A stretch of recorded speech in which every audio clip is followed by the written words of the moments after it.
MTC. Let's start. 241, Chapter 19 Number Analysis.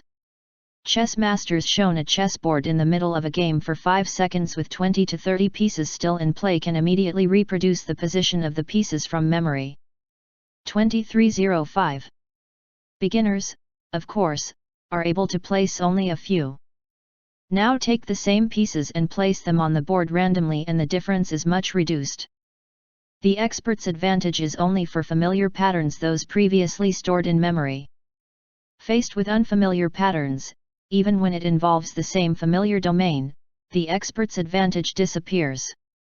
The beneficial effects of familiar structure on memory have been observed for many types of expertise, including music. People with musical training can reproduce short sequences of musical notation more accurately than those with no musical training when notes follow conventional sequences, but the advantage is much reduced when the notes are ordered randomly. Expertise also improves memory for sequences of movements. Experienced ballet dancers are able to repeat longer sequences of steps than less experienced dancers, and they can repeat a sequence of steps making up a routine better than steps ordered randomly. In each case, memory range is increased by the ability to recognize familiar sequences and patterns. MTC. Good job. MTC. Let's start. 241, Chapter 19 Number 0102. Claims that local food production cut greenhouse gas emissions by reducing the burning of transportation fuel are usually not well founded. Transport is the source of only 11% of greenhouse gas emissions within the food sector, so reducing the distance that food travels after it leaves the farm is far less important than reducing wasteful energy use on the farm. 11. Food coming from a distance can actually be better for the climate, depending on how it was grown. For example, field-grown tomatoes shipped from Mexico in the winter months will have a smaller carbon footprint than local winter tomatoes grown in a greenhouse. In the United Kingdom, lamb meat that travels 11,000 miles from New Zealand generates only 1/4 the carbon emissions per pound compared to British lamb because farmers in the United Kingdom raise their animals on feed, which must be produced using fossil fuels, rather than on clover pasture land. 11,0004. When food does travel, what matters most is not the distance traveled but the travel mode, surface versus air, and most of all the load size. Bulk loads of food can travel halfway around the world by ocean freight with a smaller carbon footprint, per pound delivered, than foods traveling just a short distance but in much smaller loads. For example, 18-wheelers carry much larger loads than pickup trucks so they can move food 100 times as far while burning only 1/3 as much gas per pound of food delivered. 183100. MTC. Good job. MTC. Let's start. 241, Chapter 19 Number 0304. Early hunter-gatherer societies had minimal structure. A chief or group of elders usually led the camp or village. Most of these leaders had to hunt and gather along with the other members because the surpluses of food and other vital resources were seldom sufficient to support a full-time chief or village council. The development of agriculture changed work patterns. Early farmers could reap 3 to 10 kilograms of grain from each 1 kilogram of seed planted. 1 kg 310 kg. Part of this food/energy surplus was returned to the community and provided support for non-farmers such as chieftains, village councils, men who practice medicine, priests, and warriors.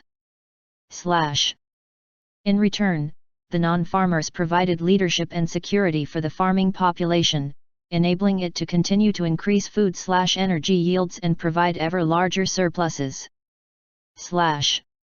With improved technology and favorable conditions, agriculture produced consistent surpluses of the basic necessities, and population groups grew in size.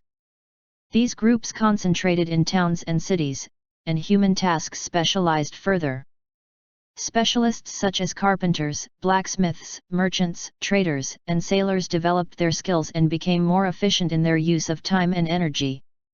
The goods and services they provided brought about an improved quality of life, a higher standard of living, and, for most societies, increased stability. MTC. Good job. MTC. Let's start. 241, Chapter 19, Number 0506. Mike May lost his sight at the age of 3. Mike May. Because he had spent the majority of his life adapting to being blind and even cultivating a skiing career in this state, his other senses compensated by growing stronger. However, when his sight was restored through a surgery in his 40s, his entire perception of reality was disrupted. 40. Instead of being thrilled that he could see now, as he'd expected, his brain was so overloaded with new visual stimuli that the world became a frightening and overwhelming place. After he'd learned to know his family through touch and smell, he found that he couldn't recognize his children with his eyes, and this left him puzzled. Skiing also became a lot harder as he struggled to adapt to the visual stimulation. This confusion occurred because his brain hadn't yet learned to see. Though we often tend to assume our eyes function as video cameras which relay information to our brain, advances in neuroscientific research have proven that this is actually not the case. Instead, sight is a collaborative effort between our eyes and our brains, and the way we process visual reality depends on the way these two communicate. If communication between our eyes and our brains is disturbed, our perception of reality is altered accordingly. And because other areas of May's brain had adapted to process information primarily through his other senses, the process of learning how to see was more difficult than he'd anticipated. May. MTC. Good job. MTC. Let's start. 241, Chapter 19, Number 0708. In a society that rejects the consumption of insects, there are some individuals who overcome this rejection, but most will continue with this attitude. It may be very difficult to convince an entire society that insects are totally suitable for consumption. However, there are examples in which this reversal of attitudes about certain foods has happened to an entire society. Several examples in the past 120 years from European American society are: considering lobster a luxury food instead of a food for servants and prisoners, considering sushi a safe and delicious food, and considering pizza not just a food for the rural poor of Sicily. 120. In Latin American countries, where insects are already consumed, a portion of the population hates their consumption and associates it with poverty. There are also examples of people who have had the habit of consuming them and broken that habit due to shame, and because they do not want to be categorized as poor or uncivilized.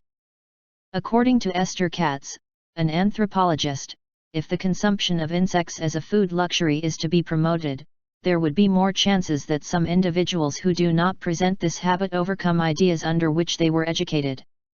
Esther Katz. And this could also help to revalue the consumption of insects by those people who already eat them. MTC. Good job. MTC. Let's start. 241, Chapter 19, Number 0910. The longest journey we will make is the 18 inches between our head and heart. 18. If we take this journey, it can shorten our misery in the world. Impatience, judgment, frustration, and anger reside in our heads. When we live in that place too long, it makes us unhappy. But when we take the journey from our heads to our hearts, something shifts inside. What if we were able to love everything that gets in our way?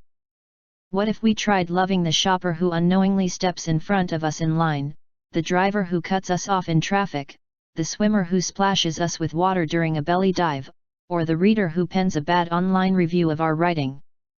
Every person who makes us miserable is like us, a human being, most likely doing the best they can, deeply loved by their parents, a child, or a friend. And how many times have we unknowingly stepped in front of someone in line? Cut someone off in traffic? Splashed someone in a pool? Or made a negative statement about something we've read? It helps to remember that a piece of us resides in every person we meet. MTC. Good job. MTC. Let's start. 241, Chapter 19, Number 1112. Since the turn of the 20th century we've believed in genetic causes of diagnoses, a theory called genetic determinism. 20. Under this model, our genes, and subsequent health, are determined at birth.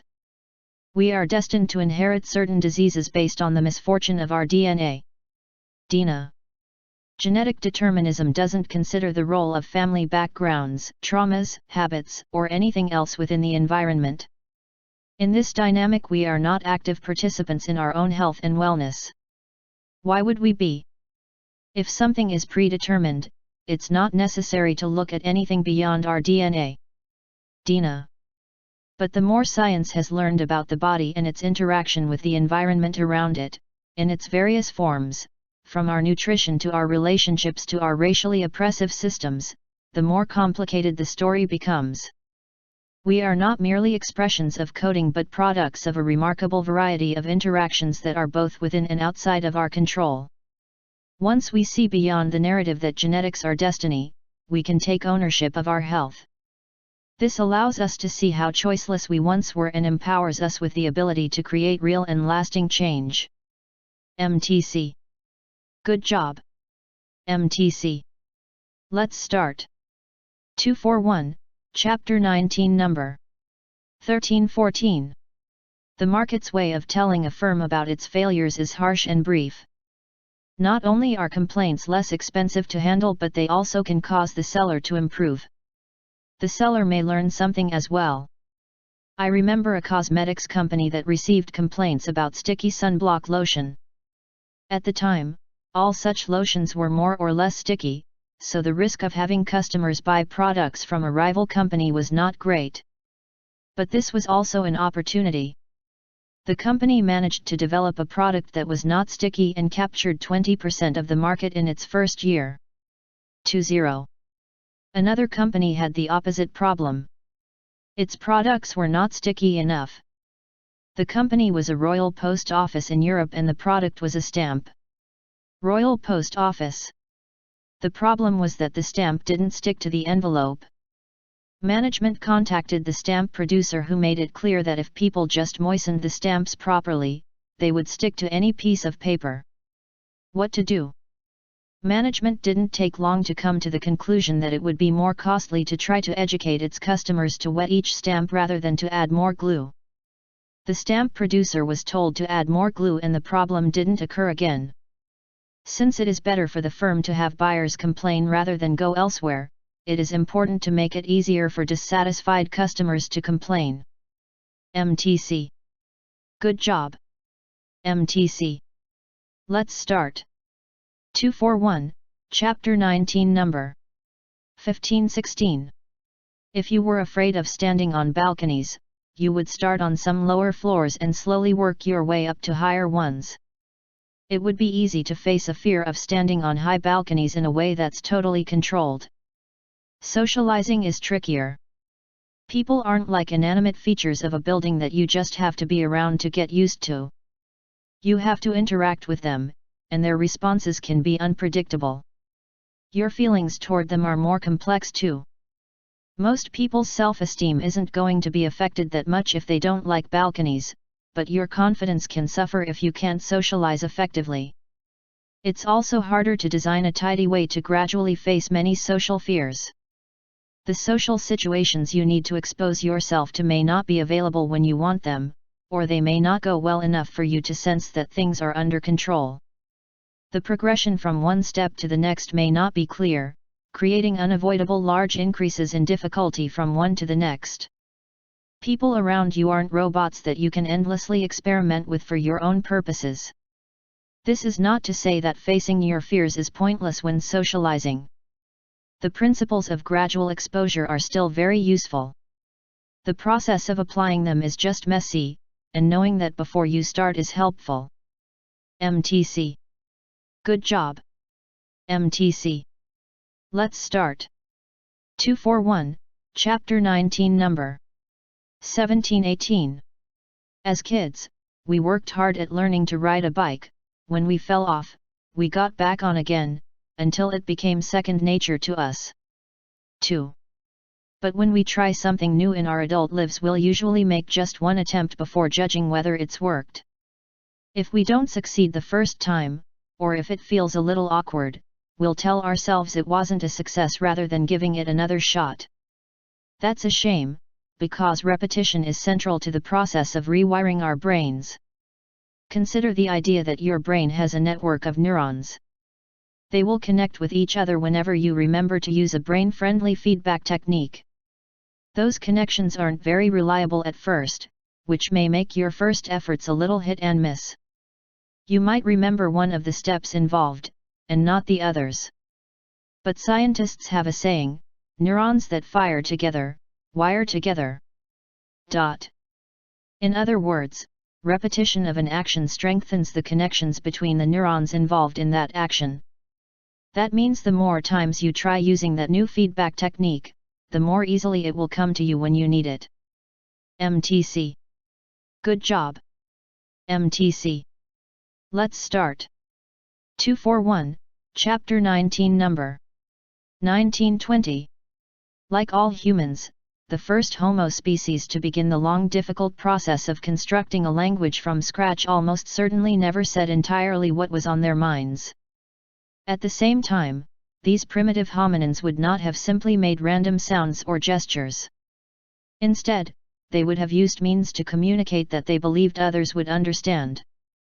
And they also thought their hearers could fill in the gaps, and connect their knowledge of their culture and the world to interpret what was uttered. These are some of the reasons why the origins of human language cannot be effectively discussed unless conversation is placed at the top of the list of things to understand. Every aspect of human language has evolved, as have components of the human brain and body, to engage in conversation and social life. Language did not fully begin when the first hominid uttered the first word or sentence. It began in earnest only with the first conversation, which is both the source and the goal of language. Indeed, language changes lives. It builds society and expresses our highest aspirations, our basest thoughts, our emotions, and our philosophies of life. But all language is ultimately at the service of human interaction. Other components of language, things like grammar and stories, are secondary to conversation. MTC. Good job. MTC. Let's start. 241, Chapter 19, Number 2122. A bedroom temperature of around 65 degrees Fahrenheit, 18.3 C, is ideal for the sleep of most people, assuming standard bedding and clothing. 6.5, 18.3. This surprises many, as it sounds just a little too cold for comfort. Of course, that specific temperature will vary depending on the individual in question and their gender and age. But like calorie recommendations, it's a good target for the average human being. Most of us set bedroom temperatures higher than are ideal for good sleep, and this likely contributes to lower quantity and quality of sleep than you are otherwise capable of getting. Lower than 55 degrees Fahrenheit can be harmful rather than helpful to sleep, unless warm bedding or nightclothes are used. 5.5. However, most of us fall into the opposite category of setting a controlled bedroom temperature that is too high, 70 or 72 degrees. 7072. Sleep clinicians treating patients who can't sleep at night will often ask about room temperature, and will advise patients to lower their current thermostat set point by 3 to 5 degrees from that which they currently use. 3.5. Anyone disbelieving of the influence of temperature on sleep can explore some related experiments on this topic. Scientists have, for example, gently warmed the feet or the body of rats to encourage blood to rise to the surface of the skin and release heat, thereby decreasing core body temperature. The rats fell asleep far faster than was otherwise normal. MTC. Good job. MTC. Let's start. 241, Chapter 19, Number 2324. Marketers have known for decades that you buy what you see first. You are far more likely to purchase items placed at eye level in the grocery store, for example, than items on the bottom shelf. There is an entire body of research about the way product placement in stores influences your buying behavior. This gives you a chance to use product placement to your advantage. Healthy items like produce are often the least visible foods at home. You won't think to eat what you don't see.